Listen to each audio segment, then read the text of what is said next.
college football previews on SportsBeat KC continues with today's look at the Kansas State Wildcats. It's Thursday, September 2nd, and I'm Blair Kirchhoff. We'll be talking with beat writer Kellis Robinett about the Cats, who begin the season with a pretty big advantage. Skylar Thompson returns at quarterback. He started 30 games in his career, but was injured in third game in 2020 and missed the rest of the season. We'll break down the team and discuss the pros and cons of Kansas State opening the season in a high-profile encounter against Stanford at AT&T Stadium in Arlington, Texas on Saturday. I got to tell you, I love this game, and I'd like to see Kansas State find more opportunities like this in the future.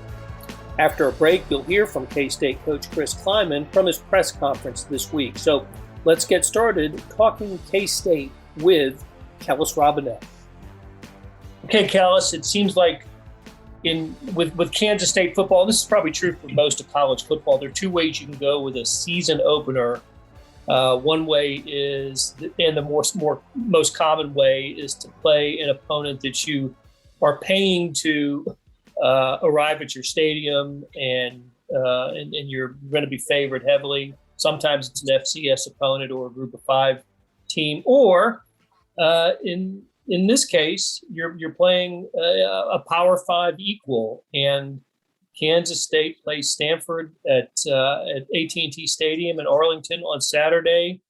I don't think there's any doubt what fans prefer, and the coaches like it, like the easier route. But this is a fun opener for Kansas State to play Stanford. I'm even over the fact that K-State's going to lose a home game. Stanford, this was supposed to be the back end of a home and home with Stanford coming to Manhattan, but I'm cool with it being in Arlington. I think this is great, and Chris Klieman feels the same way, doesn't he? He does, and players are pumped about it too.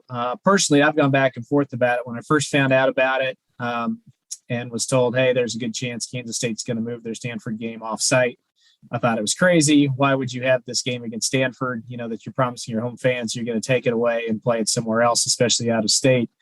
But the more I've thought about it and the more I've talked to people who are actually going to be playing in this game, it seems like a really cool experience. We talked to Deuce Vaughn yesterday. He said he's got 84 friends and family coming, which just blew my mind. That he might have a bigger personal cheering section in this game than Stanford has. Just think about that. He's from Round Rock. He grew up dreaming of playing in the stadium. Skylar Thompson, not from the area, but he's played a lot of games at Kansas State. He said he was just beside himself with excitement when he found out they were going to play here. And it just seems to, not only is it Stanford, but it's in a really cool venue, a place they don't go to very often. I think it's added an extra element to this game you wouldn't get otherwise. And yes, maybe they do have to give up a little bit of home field advantage here. But like I mentioned, there aren't going to be many Stanford people in the building. It's going to be treated as a K-State home game. They'll have the crowd there. Like I said, I've gone back and forth. I'm actually now in favor of it. I think as long as you don't do it too often, it's a pretty cool thing to do. And honestly, anytime you can mimic Alabama, USC, Georgia, these schools that all go off-site in the first week of this season to play these big games, you might as well do it. So, yeah, here we are. Countdown is upon us. So how many are expected? I don't imagine they're going to fill it up, but 40, 50,000? That's probably a little generous. So stadium capacity is 80,000. I think it'll be under half. Most of the projections I've heard, now this is not taking into consideration a walk-up crowd, which they think will be somewhat significant. But without the people who just show up on Saturday and say, I want to buy a ticket today, they're expecting about 30,000, which when you consider that it's the vast majority of those fans are going to be K-State fans traveling across state lines, like Bill Snyder used to famously say, and go to this game. It's a pretty good number for Kansas State. If they were playing a team with a little bit bigger following, national following, and could match that, you'd have a much bigger crowd, something like 50, 60,000. Stanford, I've heard projections as low as 200-300 fans on their end, so they're not helping, which I'm sure Kansas State's probably fine with in this particular situation.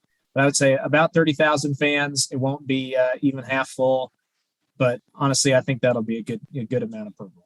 And we'll hear from Chris Klieman after we take a break. But you asked him about this, and he mentioned it's not like they're going to any neutral site. They're going to a site where they recruit and where they have a pretty large alumni base. I think that matters in decisions like this.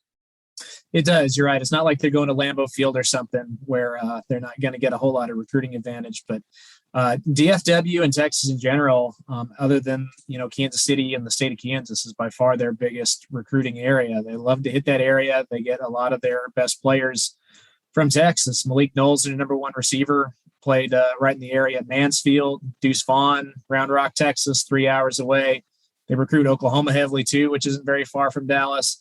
So I think this is a really nice, way for them to tell recruits in the future, hey, we played this game in the stadium. It worked out really well. Maybe we'll do it again. I don't know how often, they'll go to this well and play off site. We'll have to see how the season goes. But I went back and looked. You want to hear the full list of neutral site games for Kansas State in the regular season? Yes. All right. So we've got 2 games at Arrowhead against Iowa State when Farmageddon moved there about a decade ago. They opened the season against Cal and Iowa, 2 games I think you were at. Yeah, also at Arrowhead. Covered both of them. And then in 1992, they left the country entirely to play Nebraska in Tokyo, Japan, which I still wish if there's like one weird event I could go back in time and watch, that might be it. Like, think about that. You got K-State, Nebraska, neighboring states. Let's go to Japan and play. It just seems crazy. They shared a plane. A lot of stories from that trip. Lots of great stories. So anyways, that's the list right there. This will be the new one. This will be the next one. First time they've played in the state of Texas for a neutral site game during the regular season. So a little bit of history being made. Okay, let's talk about the team that Kansas State will be taking down there, starting with Skylar Thompson. Chris Klieman has said that don't be surprised to see a couple of quarterbacks on the field at the same time. But I think we're all going to be curious about Skylar and, can he shake the rust off of the inactivity from last year? What do the early signs tell you? Yeah, that's a concern. He hasn't played since last fall when he got injured against Texas Tech, and it was a rough time for him to go out because he was just coming off a really high of beating Oklahoma on the road for the second time, and it looked like he was really hitting his stride. So that's a lot of time to go without playing live football. I think it's a legit question. Are there going to be any nerves, any rust that needs to shake off in the first quarter? But if there is any of that, I think it'll fade away awful quick. Just because he's got more experience than I think he's made 30 starts, and there's only 9 other quarterbacks in the country who's made more than he has. So he knows what he's doing. He got in a full camp. It's not like he came back last week and is going to be on a pitch count or anything like that. He's been the guy all preseason and even got in some work during spring. So I think he's going to be ready to go. I'm not worried about rust. If there is anything to worry about, it's just that the receivers are a little bit different than last season. The running back situation is going to be a little bit different than last season. How do they incorporate all those things together? I'm a little bit more eager to see how that works than just, oh boy, can Skylar Thompson throw at a target accurately? I got to admit, I don't know much about Stanford. So what are the prospects of this offense being able to operate against the Cardinal? Kansas State's offense? Yeah. I'm with you. I don't know that every ins and out about Stanford. I asked Chris Klieman if he could compare Stanford to anybody that is in the Big 12 or even anybody he's played since he's been at Kansas State, and he drew a blank. He could not. So that they're that much different. They're even actually breaking out kind of a unique package for this game just because Stanford does play such an old school, physical, big style on both sides of the ball. On defense, Kansas State's going to use 3 linebackers, which we haven't seen hardly any of since Chris Klieman has been here. He's preferred an extra defensive back in kind of a nickel situation. But because Stanford plays more, power run, they're going to get an extra big body on the field. And I bet they lean the same way on offense. Stanford is geared around stopping Pac-12 offenses, and they like to try and stop the run as much as they can. The interesting thing about them, though, is that last season they were not very good against the run. They were one of the worst Pac-12 defenses in that regard, gave up, nearly 200 yards a game. I don't know how much you can take from that because they only played 6 games in a weird COVID season. But if that's still a weakness, I think Kansas State will try to exploit that as much as they can. And maybe that helps Skylar Thompson in that they'll be able to hand the ball to Deuce Vaughn, Joe Irvin, go play action. They won't be asking him to go out there and just throw bombs right away. You bring up a good point. I think it's hard to get a handle on teams from the Pac-12 because they played so few games. I think it's probably true for a lot of teams. This is so different. You've got a glut of fifth-year players in the game this year. Everybody had a free year of eligibility. It's just so odd to get a handle on teams in the preseason. But with Kansas State, I'm feeling somewhat optimistic that this can be an upper division Big 12 team that they can fifth or better. And I think is that the vibe you get from this team? I think so, yes. There's a lot more optimism in Manhattan right now than I kind of expected. Seems like everybody's kind of forgotten the way last season ended with 5 straight losses. It just kind of seems like that's been washed away. And with Skylar back and Deuce Vaughn back and a whole lot of new faces on defense, they think they can make a jump here. I think the Vegas under over the game for wins at 5.5 is too low. I think they're back in the bowl game. I think they'll win 7, maybe 8 games if things break right for them. And I say that because I think this is the best offense they've had under Chris Klieman. They've got the experienced offensive line finally, which he really likes. He's been with them for 3 years now. They've got the quarterback back. They've got a running back back.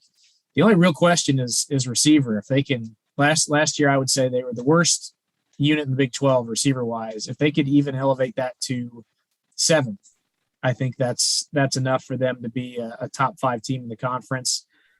There are obviously question marks on defense with 7 new starters on that side of the ball, but I honestly think that's a good thing. The defense was so bad last year. I don't think you wanted a lot of the same guys back. It's kind of like when you look at the K-State basketball team when they finished, at or near the bottom of the Big 12 standings in back-to-back years. They bring in a lot of transfers. That's a good thing. You don't want the same guys who finished near the bottom of the standings back.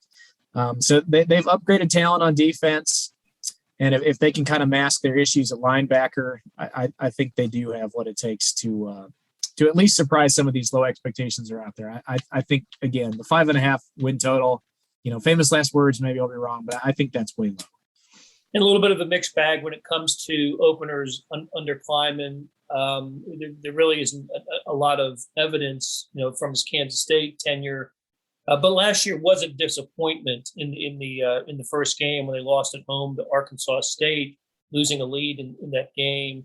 And Skylar Thompson played in that game. So, but again, as we said earlier, last year was such a bizarre year. Everybody dealing with the pre-vaccine portion of the pandemic, and just different practice schedules for everybody. I don't know if we can take anything out of how Kansas State performed in the opener last year and use it to project how it might.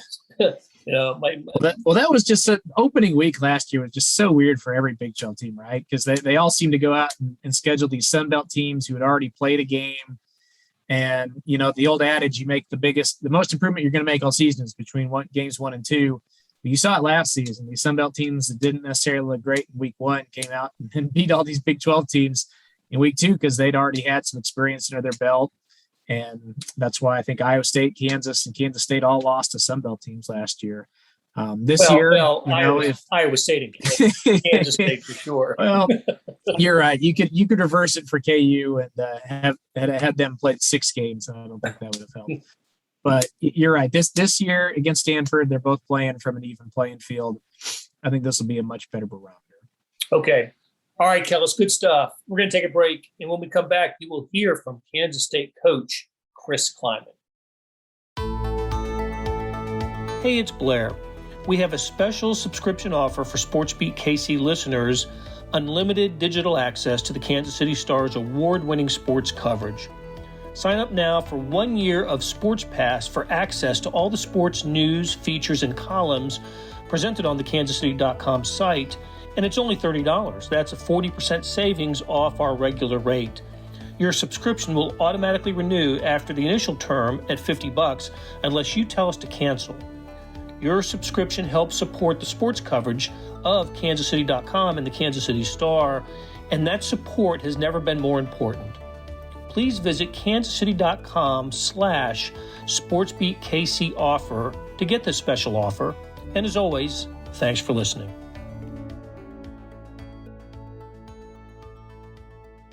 Afternoon, everyone. Excited to be back in game week, and I know the players are excited to be facing somebody other than each other for a practice, and so just continuing on with our preparation. We had a pretty good prep week last week working on Stanford, and had a little bit of a mock game on Saturday to just trying to get some of the bugs ironed out with some of the new players as well as staffing. And now we're kind of just full speed ahead with our normal practice week. Really good football team we're playing. Seasoned group, very veteran group, a lot of older players that have played an awful lot of football. And I think we're going to see that across the landscape of college football. We have a lot of older kids as well, but that's just with the extra year and more transfers and grad transfers. I think you're going to just see that throughout the year. But really impressed with those guys on film, and we have to come up with some great plans, offensively, defensively, and teams. And more than that, we have to be able to execute against a really good football team. With Stanford's offense, do you expect them to continue to kind of get away from the power run game that they once were about, or to kind of revert back to that style? You watch them on film, they're going to do what they do, and I think that is run the football at you, whether or not it's out of multiple tight ends to a tight end fullback to extra lineman, whatever it may be. I think that's still an identity that they have, that if you can't stop them, you're going to see it. And so we have to do a great job of trying to find some different looks and different things to do to try to slow those guys down, because they're going to try to rush the football at you. And I know that they have really good skill kids and quarterbacks that can spin it around as well. But if you can't stop the run, it's going to be a long day for you.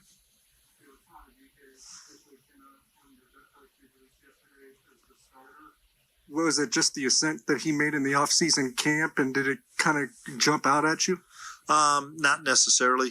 Felix is going to play a lot for us. So there's going to be a ton of guys that are going to play a lot for us on the defensive line. So it's probably a body of work from the spring and summer with Felix, and excited about what he has done and what he has accomplished in such a short period of time of changing his body. That being said, we're going to play 8, 9, 10 guys on the defensive line, and we're hoping to split a lot of those snaps. And so, nobody's playing 75, 80%, so we can keep them fresh. When you look at the defense now and all the new faces you have, starters, reserves, wherever it may be, how much do you think that unit has improved since we saw them last against Texas a few months ago? Hopefully quite a bit, with new faces, kind of a renewed focus, a really good off season. I know we're bigger, we're stronger, we're more athletic, we're deeper. Doesn't mean that we're automatically going to play better. It still has to come down to executing. And we talk all the time about the limiting explosive plays, and you do that by playing with great technique. You do that by tackling really well, and that's still an emphasis for us, is we have to tackle really well. But there's going to be a lot of new faces out there. We like what we see right now in fall camp with the improvements we've made on defense, but we're going to find that out in the first 3 weeks of the season in the non-conference, as we move guys around, because some guys are playing multiple positions. And so we need to continue to move guys around and find the best fit for everybody before we get into conference play. So these next 3 weeks are really critical for us. Do you sense a different personality on that side of the ball than you saw last year? I couldn't tell you that. We just need to be better. I don't know if that's a different personality, different mindset, whatever. We just need to be better on defense. Can you take me back to whenever it was first brought up to your attention that you could play this game in Arlington, you and Gene talking about it or whatever, and what made you say, man, I really want to do this? Couple reasons. One, what a great experience for our players to be able to go down and play at AT&T where the Cowboys play. I thought that was going to be a great experience for our players, for our fan base, and the fact that this is a year where we get the 5 home games conference rather than the 4. So with the schedule we had, we were able to work this out so that we can still have the 7 home games for our great fans, but take one of these on the road where we have a great alumni base as well. Is this something you'd like to do more of in the future if you can mix it in? You bet. I think opportunities for kids to play in different environments, I think is pretty special. It's pretty unique. And whether that's, in areas that we have big recruiting bases or areas where we have a big alumni base seems to make more sense. Are you guys doing okay on the COVID front as of right now? Yeah, knock on wood. I think we have another test. I think it's either today or tomorrow. And we have, I think, just a couple of kids that are coming off of a close contact or a quarantine. So, every week there's going to be one test in the Big 12, and I can't remember if it's Tuesday or Wednesday, but knock on wood that we're doing a good job of keeping our social distance and not running into situations that you could potentially be positive. It's been a while since everybody's played, but for Skylar, even longer, being knocked out in week 3. Do you anticipate there being some rust for him to knock off when he gets? No, I don't. The way he's practiced, not at all. I know there's an excitement for him. I know that there's a comfort level. There's a confidence in watching him practice and watching him run the show on offense. And it's more an excitement for me and for him and the guys to get back and watch him play because he's playing at a high level. Coach, I noticed Nick Lenders was top of the depth chart at tight end, but those 3 guys all bring something a little bit different. What kind of flexibility do they offer you?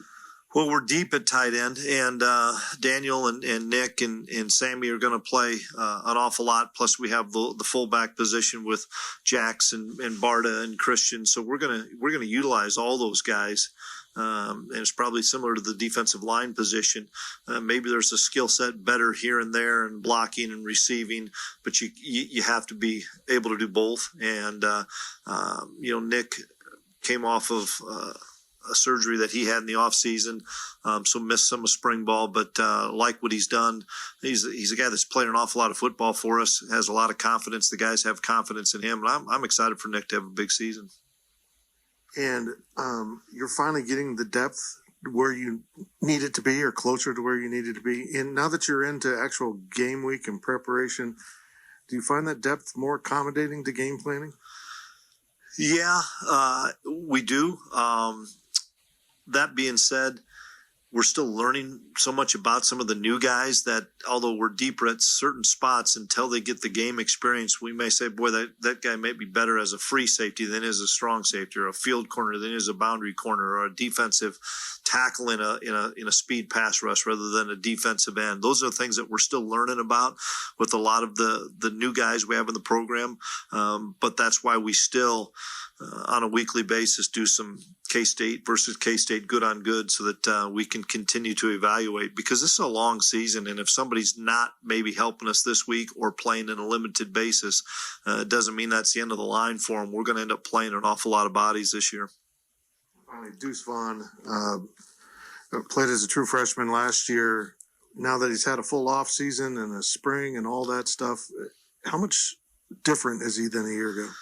Much more confident. He was a real confident freshman as it was, but just the amount of reps, the amount of pictures that he's seen, the amount of carries he's had, as well as receptions and stuff. He just you can tell he's settled in, feels so comfortable within the offense, has learned a lot of the nuances of our offense, as well as the pictures that a defense is showing him.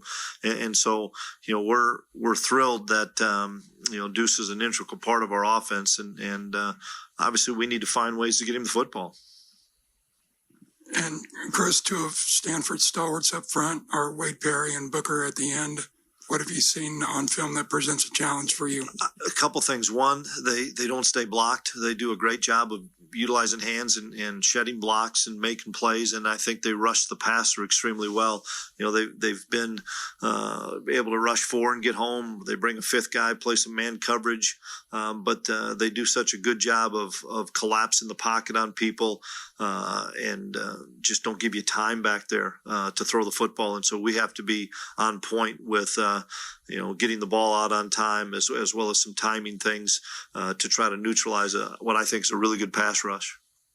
And what's your comfort level of the offensive line and its versatility with the injuries you mentioned last week? Yeah, we're still going to, we talked about it on Monday with the offensive staff of being able to play at least 7, probably 8 guys. And, there's a good chance we could get a 9th in there. Katori missed last week. He's back this week. So that really helps us because Katori's going to play an awful lot of football for us. Hadley Panzer, Dawson Del Forge have to be able to play in there and help us out. Carver Willis has to be able to play some and help us out. Logan Long's made really good strides as a tackle, moving him from tight end last year. So whether or not those guys are playing 15 plays, playing 25 plays, or in a game where they're maybe only playing a handful based on the amount of snaps we get on offense, I think is going to be really important to keep everybody fresh, not only throughout a game, but throughout the 12-game season. We've heard a lot this preseason about Malik Knowles, that the best thing he's done is just figured out a way to stay healthy. From your perspective, what's gone into that? Was that mental, physical, some kind of change in his regimen? What was the deal there? He made a conscious effort to take care of his body in the offseason. Was able to get a little bit heavier, a little bit stronger, playing with a lot of confidence. I so appreciate Malik because he's finally taken that ownership of a leadership role on our team. He and Phillip and you throw Seth and Landry in there. We have an older group of wide receivers, but I just like the way that Malik has brought in some of the young guys and helped those guys along. His leadership has really been on notice for me as a guy that people look up to. And, when he's healthy, he's played at a really high level for us. And right now he's playing really well. And I'm excited for him because he's got a bounce in his step. He's going after the football aggressively.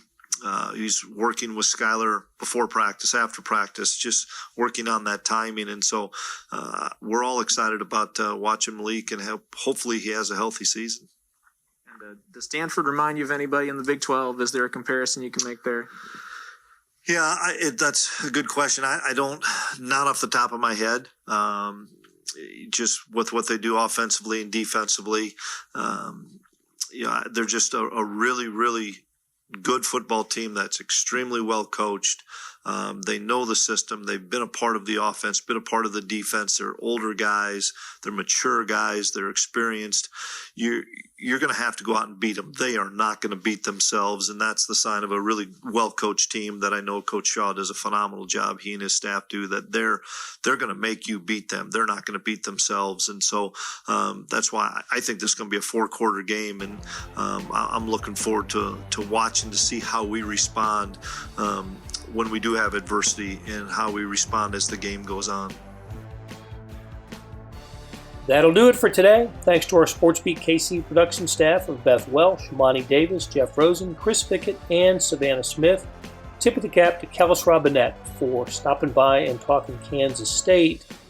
Links to his stories can be found in the show notes on kansascity.com and kansas.com. Hey, we have another deal for you. You can subscribe to Sports Pass for 99 cents a month. That's right, 99 pennies a month.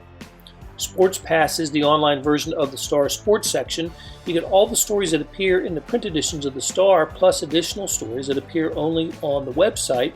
And of course, they're all posted first on kansascity.com. After 3 months, it auto-renews at $5.99 a month unless you cancel. It's a great time to subscribe. Read about what's going on with the Chiefs, who open the regular season next week, the Royals, the colleges. The colleges all start this Saturday, or KU's on Friday, our soccer teams, and more. How do you get it? You go to kansascity.com/sportspass2020. That's kansascity.com/sportspass2020. Hey, and I also wanted to call your attention to something new. Maybe you know about the Stars e-edition. That's the replica printed newspaper on your screen that comes with your digital subscription. Well, now there's an updated sports section produced separately that goes along with it.